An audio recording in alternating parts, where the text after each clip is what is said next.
My candidacy, the question is to what position niya lang. Yes. That's what I am also waiting for. Okay, I have not yet decided up to this moment, but definitely I will be filing my candidacy for for public office this coming filing na October 1 to 8. Always man el pamilya o lahat tali para ayuda. I just want to make sure that el funding del gobierno aginda na hindi aginda na bolsilyo. Alegria kami ko sa kami chene na vida di amon.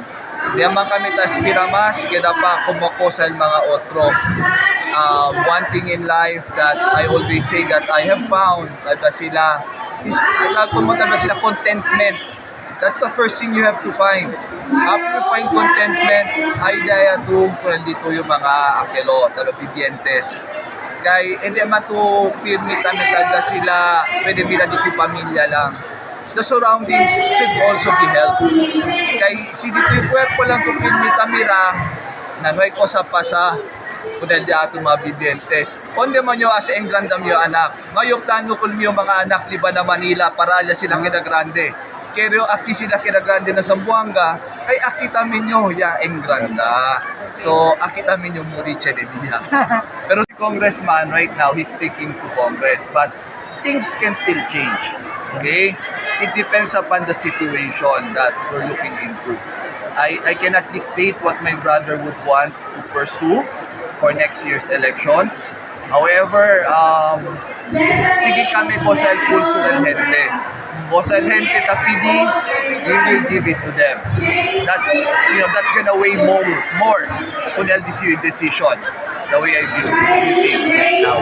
Now, si Ate Mary Joy Mantamen, most probably she will be gunning for a council seat in District 2.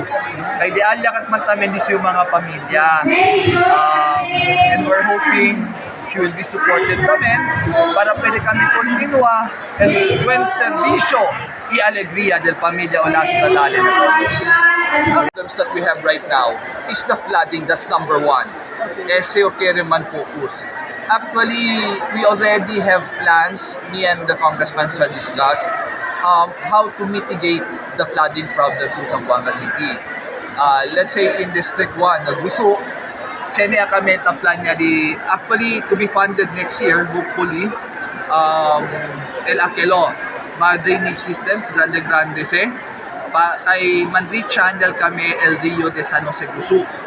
Esegat el main plan di Amon. Para hindi mas manbaha Aquelos Alyaon de Puente, makalasti makatuna Aquelos. También maskin iyo, I am one of those affected by the floodings, masin kasa di Amon, tanlumustamen. Por eso, aldayo, mantuan niya mantamen el otro na pwesto na ipaman si PDASE porque hindi kami aseara. Kami po babus ka manera para pinese. El next to me priority is health di aton. That's why we are really focusing on the Labuan Hospital, alya na Zamboanga Ecozone. I want to continue that project, Congressman. Después, kere tamin yung era, man-construct impounding dam El Zamboanga City. However, we are still discussing with the National Irrigation Authority because we don't want it to be built na kinapasunangka. Este kinapasunangka, no matter what design we make, maski ba silang cascading dam or it's gonna be very strong, if you follow Murphy's Law, what could go wrong will definitely go wrong. Hindi ito pinalpa Lord Kennedy ay akempra si dam. Mga bibientes na niya bahot na kina, manada apekta idatong syudad. That's why tabla kami na niya, the best place to put it is in Anuling na Papaya. Because alyan, may tanto residente. And per pre-assessment that we did sometime last January or February of this year, yan ba at bumigon mga personalis na niya, akigat mas bale po ni Eldam. For one, pwede pa sila po ni tanda sila hydroelectric power alya. So, manadali benefits. Then, it can also be used for irrigation.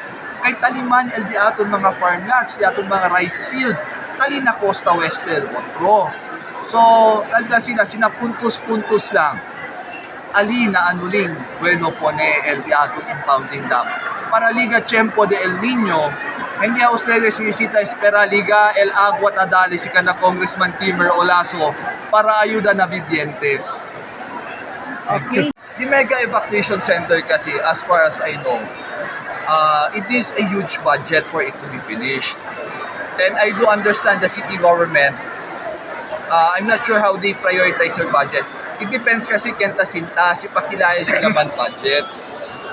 Por eso, I hope, si donde man siya tagasta Elsen, it's to good use. Ese kita kere.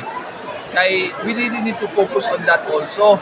Kay manada, manada at mga bibyentes natin affected by the floodings, tachene gatchot lastima, takay gat milagrimas kada mistamira yung kunila, tali sila nakanto kamino, ali lang sila takeda. So, umalingan sila. Mas beno si Chene al gobyerno, donde para po ni kanila, kada best, napasa siya sinamalchi.